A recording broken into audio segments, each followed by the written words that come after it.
Começa agora pela TV Novo Tempo mais um programa Evidências na busca de fatos que comprovem a veracidade histórica da Bíblia Sagrada. E você sabe, nós estamos no sítio arqueológico de Laquis, ou Tel Lachish, como dizem em hebraico, uma cidade muito mencionada no texto bíblico e que faz parte do estudo de todos aqueles que conhecem a palavra de Deus. Então eu tenho muita coisa para falar para você, então não sai daí, porque o Evidências está só começando.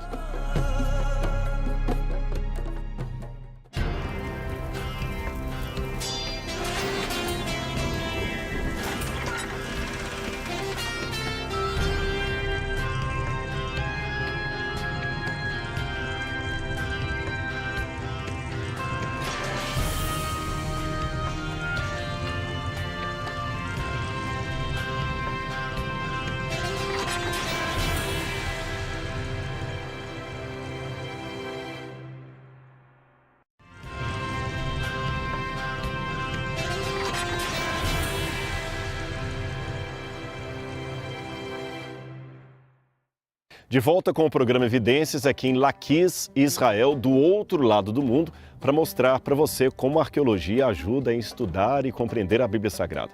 Mas eu não posso começar o programa de hoje sem antes oferecer para você inteiramente grátis o nosso guia de estudos Evidências, que chegará em sua casa gratuitamente em qualquer lugar do Brasil. E para ganhar um guia de estudos desse é fácil. Basta ligar para a gente, 0 operadora 12 21 27 3121 ou pelo site biblia.com.br. Você também pode colocar o QR Code que está aí na tela e no seu celular você vai ter os detalhes ou também acessar o nosso WhatsApp que aparece aí para você, tá bom? Nós aguardamos o seu contato e queremos enviar o guia de estudos para você. Aliás, eu não sei se você sabia, mas a Escola Bíblica da Novo Tempo é a maior escola de estudo bíblico do mundo. Então faça parte dela, você também.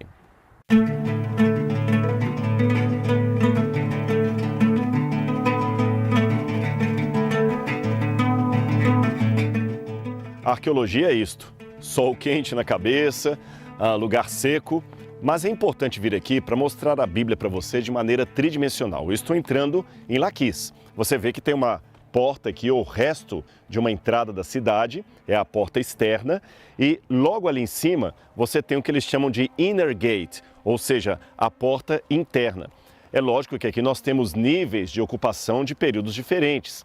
Esse chão que você está vendo aqui não é do mesmo nível daquela pedra que está ali. Mas, de qualquer maneira, nós vamos explicar isso aos pouquinhos para você nesse programa. O que é estratigrafia, como é que é a sobreposição de camadas arqueológicas. Você vai entender tudo fácil, com a explicação de um especialista em arqueologia, o professor Garfinkel, com a explicação do texto bíblico. Ou seja, nós estamos lendo a Bíblia em loco. Uma coisa que a gente percebe, eu não sei se você notou isso em casa, é que ao entrar na porta externa, até ter acesso à porta interna, eu percebi que aqui há um L. Este formato de L é comum em muitas cidades daquele período antigo. Estou falando desde o período do bronze, do ferro, período persa. Por quê? Óbvio, uma facilidade de proteção da cidade e uma conseguinte dificuldade de ataque. Porque se você faz a cidade com apenas uma porta, qualquer ariete vai ali, derruba e o exército entra.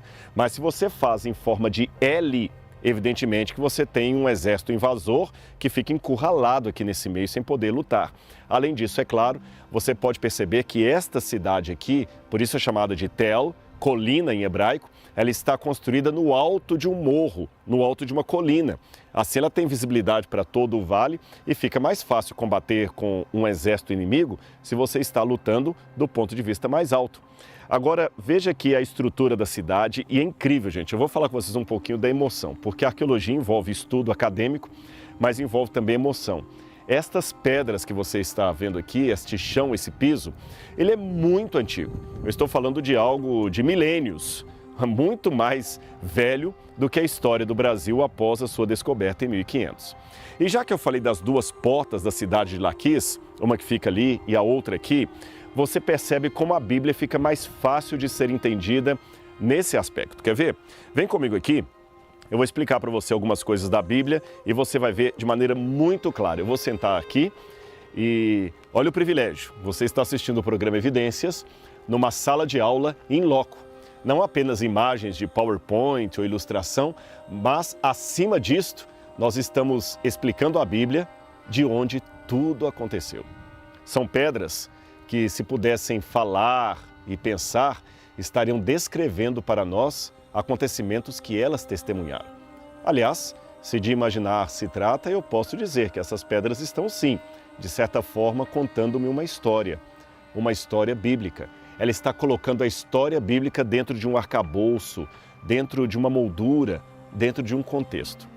Então, olha que interessante. Eu vou falar uma coisa até que não necessariamente tem a ver com Laquis, mas da história de Davi. Apenas como exemplo, para você ver como a arqueologia nos ajuda a contextualizar o cenário bíblico. Lembra que eu falei das duas entradas da cidade, formando um L? Uma que fica ali, à minha esquerda, e outra lá em cima, à minha direita?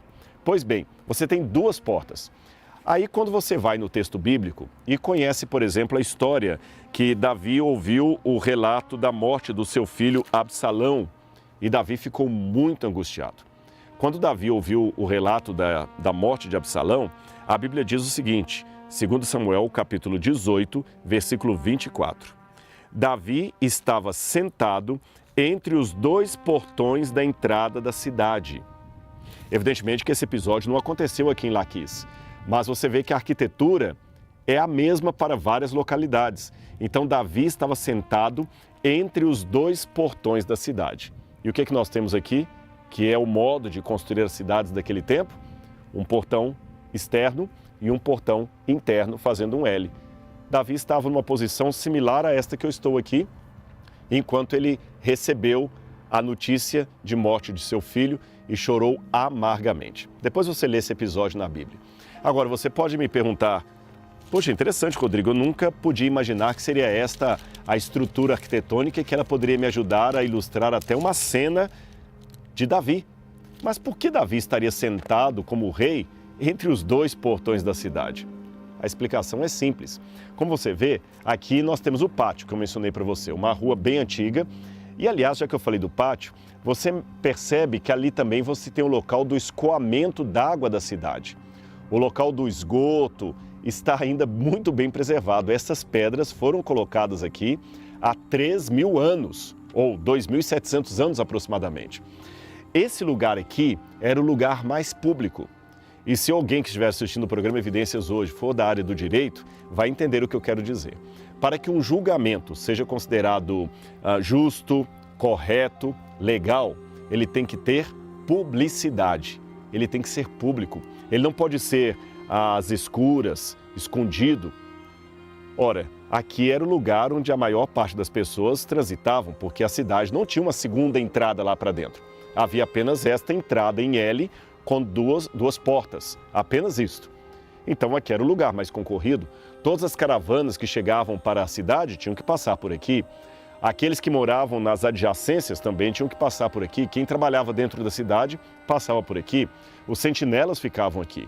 Uma torre, que hoje não mais existe porque foi colapsada, ficava exatamente aqui em frente onde eu estou, protegendo a cidade.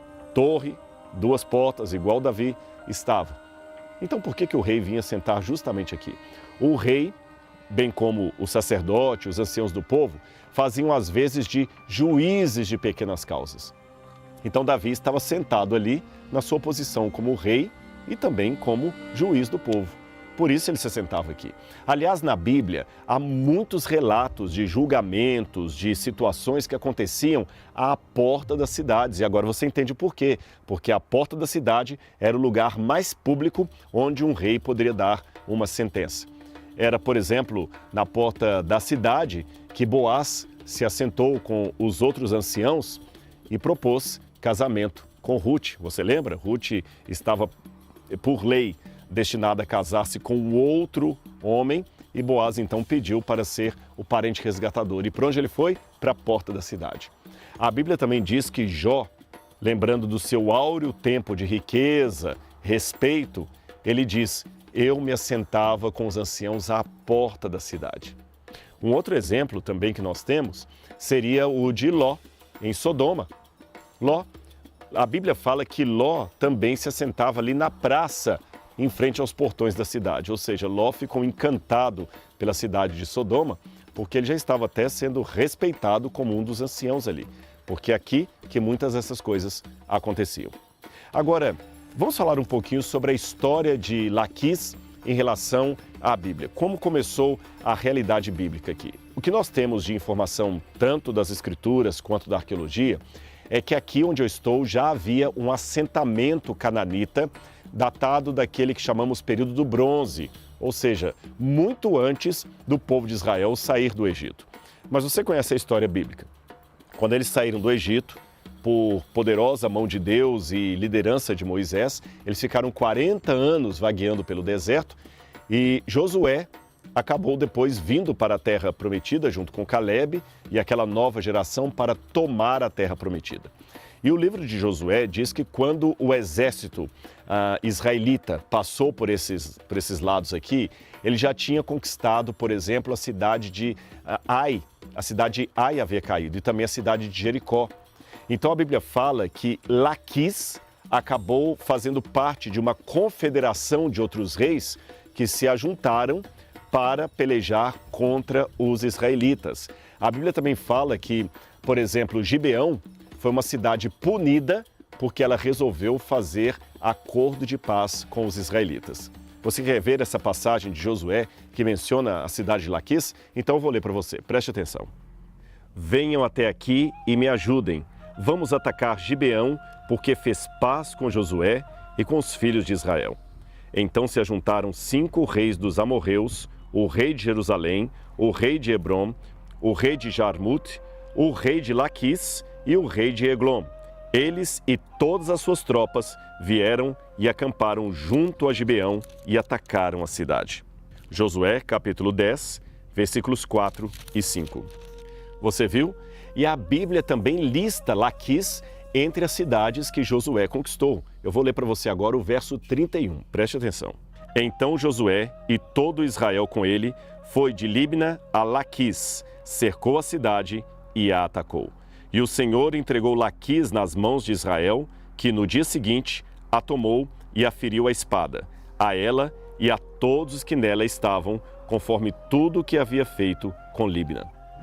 Mais tarde, Laquis se tornou uma importante cidade, uma cidade de fronteira, eu diria, uma cidade de fortaleza, que ajudou no período da monarquia de Israel a defender Judá contra ataques inimigos, especialmente dos filisteus. Há várias passagens da Bíblia que mencionam Laquis nesse período da monarquia judaica. Eu vou ler para você algumas dessas passagens, preste atenção. Roboão morou em Jerusalém e, para defesa, fortificou várias cidades em Judá, a saber, Belém, Etã, Tecoa, Bet-zur, Socó, Adulão, Gat, Maresa, Sif, Adoraim, Laquis, Azeca, e pôs em cada cidade um arsenal de escudos e lanças, tornando-as muito fortes. Judá e Benjamim ficaram sob o domínio de Roboão. 2 Crônicas, capítulo 11, versículos 5 a 12. Em 2019, foi desenterrado um pedaço de um largo muro na camada 5 da cidade, sugerido por alguns estudiosos como sendo exatamente o muro construído por Roboão. Mais tarde, o Império Assírio, uma força crescente na região, conquistou o Reino do Norte de Israel em 732 a.C., destruindo a maioria das cidades e aldeias da terra. O Reino do Sul, o Reino de Judá, conseguiu sobreviver a esse ataque e se aliar aos assírios, mas não por muito tempo. Após a morte do rei assírio Sargão II, o rei judeu Ezequias se amotinou contra os assírios, juntando-se com outras cidades da região que tentaram se libertar da conquista assíria. Antecipando a iminente destruição da cidade, ele fortificou Jerusalém e as principais cidades de Judá, entre elas a cidade de Laquis. De acordo com 2 Crônicas, capítulo 32, versículo 1, lemos: Depois destas coisas e do estabelecimento delas, veio Senaqueribe, rei da Assíria, e entrou em Judá, e acampou contra as cidades fortificadas, e pensou em conquistá-las para si mesmo. Eles acamparam perto de Laquis, e de acordo com 2 Crônicas, capítulo 32, versículos 9 a 10, lemos: Depois disso, Senaqueribe, rei da Assíria, enviou seus servos a Jerusalém, mas ele mesmo sitiou Laquis e todo o seu poder com ele. A Ezequias, rei de Judá, e a todo Judá que estava em Jerusalém, disse ele: Assim diz Senaqueribe, rei da Assíria: Em que confiais para permanecerdes no cerco de Jerusalém? Uma ilustração detalhada do cerco a Laquis aparece em um relevo assírio encontrado originalmente na capital, Nínive, que hoje é exibida no Museu Britânico. Rampas desse ataque são mostradas no relevo, que se ergueram até as muralhas de Laquis. Depois é possível ver tropas com vários níveis de arsenal subindo pelas rampas até alcançarem as muralhas. Um ariete é mostrado invadindo as muralhas. Depois a cidade é capturada e seus cidadãos são conquistados e escravizados. Restos da rampa do cerco dos assírios ainda são evidentes no canto sudoeste da cidade, como você pode ver aqui. E as escavações minuciosas encontraram evidências destas e de outras batalhas ferozes ao longo da história de Judá. De acordo com um tablete cuneiforme assírio, Senaqueribe conquistou 46 cidades na Judéia, incluindo Laquis. Miqueias, o profeta nesses tempos trágicos, advertiu Judá de que o destino de Laquis era o resultado de seus pecados. Como diz Miqueias capítulo 1, versículo 13, a filha de Sião, porque em ti se acharam as transgressões de Israel. Deus, porém, poupou Jerusalém da destruição e os assírios recuaram. De acordo com 2 Crônicas, capítulo 31, versículos 21 e 22, lemos: E o Senhor enviou um anjo que exterminou todos os valentes e os líderes e capitães no acampamento do rei da Assíria. Então ele voltou com vergonha de rosto para sua própria terra. E quando ele entrou na casa do seu Deus, os que saíram de suas próprias entranhas o mataram ali à espada. Assim o Senhor salvou Ezequias e os habitantes de Jerusalém das mãos de Senaqueribe, rei da Assíria, e das mãos de todos os outros, e os guiou por todos os lados. Ainda de acordo com a Bíblia, os assírios recuaram. Segundo Reis capítulo 19, verso 36 diz: Então Senaqueribe, rei da Assíria, partiu e foi e voltou e habitou em Nínive.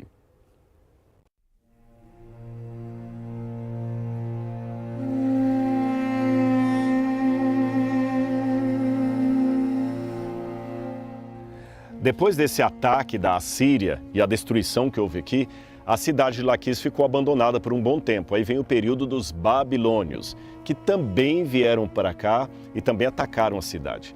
Agora, quando você vai lendo a história da Bíblia em loco, gente, é muito interessante isso. Eu espero estar transmitindo para você que está em casa a mesma emoção que a gente tem aqui. Por exemplo, quando eu estava lendo na Bíblia aqui, que eles vieram de Beit Shemesh, ou como a gente fala em português, Beit Semes, que aparece nas Bíblias em português, a região de Beit Shemesh está pertinho daqui de onde nós estamos.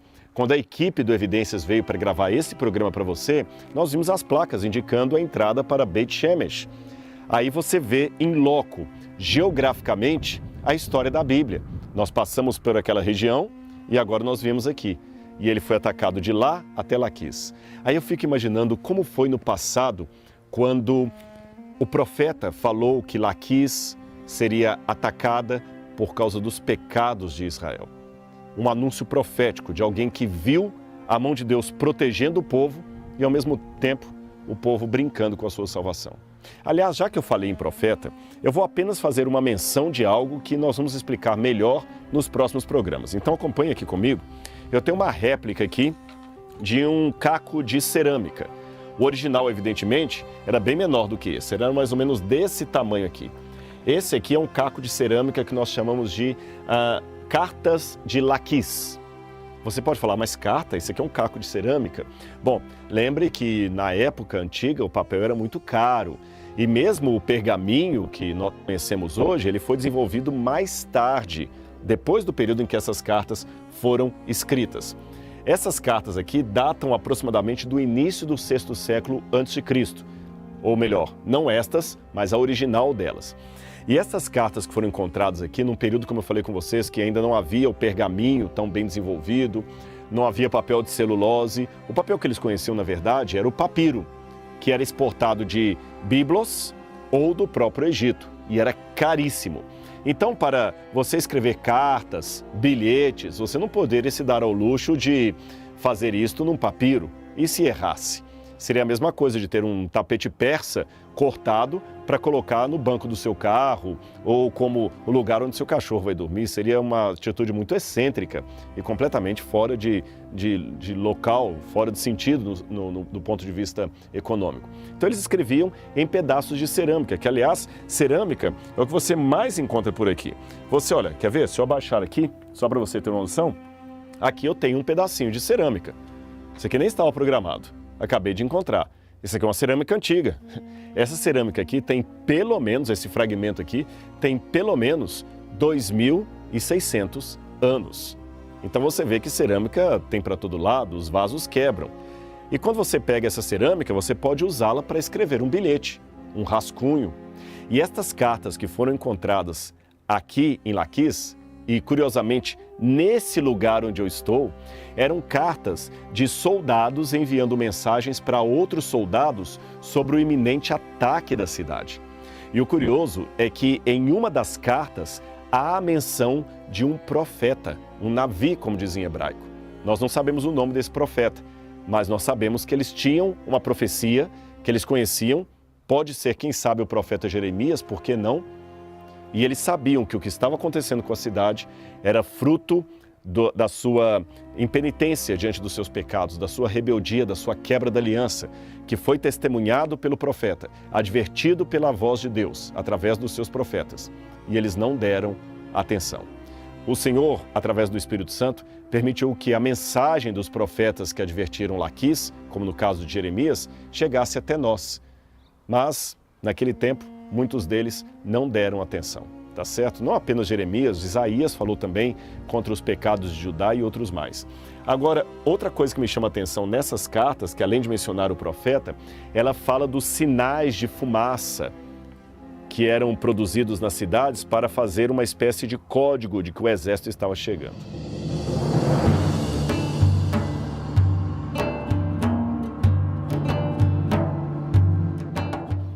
Tem muita coisa curiosa, eu vou deixar para explicar mais sobre as cartas de Laquis nos próximos programas. Mas eu só quero, antes de terminar, dar mais uma curiosidade para você. Este aqui é o hebraico quadrático, que nós encontramos na Bíblia hebraica. Quando você compra uma Bíblia impressa, você encontra esse tipo de hebraico aqui. Nota que as letras são mais quadradinhas, por isso que são chamadas de quadráticas. Agora, esse hebraico aqui é um estilo de letras muito diferente do que você encontra aqui. O que aconteceu na mudança das letras? Veja, por exemplo, aqui eu tenho a letra Lamed. Olha como a letra Lamed era escrita nas cartas. Olha como a letra Lamed é retratada hoje, de maneira bem diferente.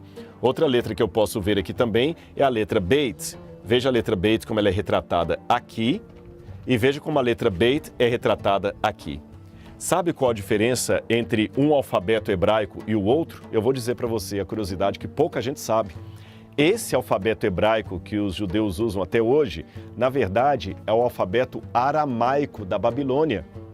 Quando eles foram levados cativos para a Babilônia durante 70 anos, os hebreus, ou os judeus, pararam de escrever nesse hebraico antigo, que a gente chama de paleo-hebraico, e começaram agora a adotar o alfabeto aramaico, que era a língua da Babilônia.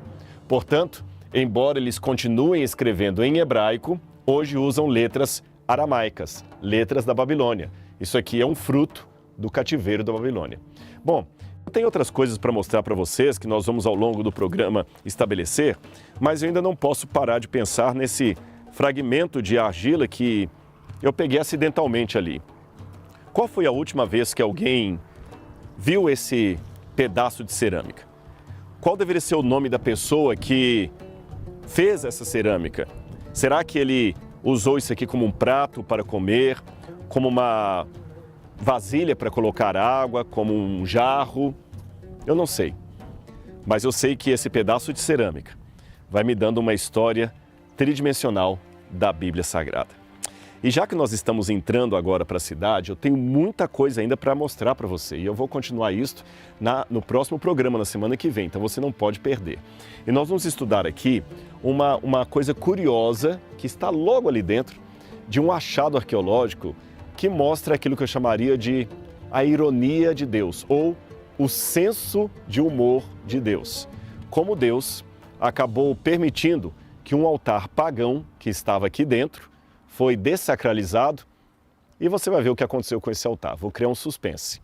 E você pode até perguntar, mas espera aí, Rodrigo, eu não entendi. Você disse que essa aqui era uma cidade judaica, uma das principais cidades, talvez, aliás, a segunda mais importante cidade de Judá, só perdia para Jerusalém. E você está falando de altar pagão lá dentro? Como isso foi permitido? Meus queridos, essa é a pergunta-chave. Lá dentro havia altares pagãos. E aqui, dentro da cidade, eles não acharam apenas altares pagãos. Acharam um templo ao deus Baal, isso, o deus dos filisteus. Eles acharam estatuetas de Baal, estatuetas de deuses pagãos e um altar pagão. Porque, infelizmente, o povo, desde aquele tempo, era teimoso, era constante em quebrar a aliança, a lei de Deus. Uma pena, uma pena. Aliás, foi exatamente por essa quebra constante da aliança que um dia Deus permitiu que os assírios viessem justamente aqui em frente de onde eu estou e com o seu exército atacassem a cidade, a destruíssem e ainda humilhassem a cidade, eternalizando o momento do ataque num painel, num relevo que hoje você pode ver no Museu Britânico. Agora, não adianta estudar essa história sem fazer uma reflexão para os nossos próprios dias. É fácil identificar o erro e o pecado do passado de pessoas que não vivem mais. Porém, e nos dias de hoje? Será que eu estaria cometendo o mesmo erro de quem fez essa cerâmica? Será que eu estaria cometendo o mesmo erro dos habitantes de Laquis?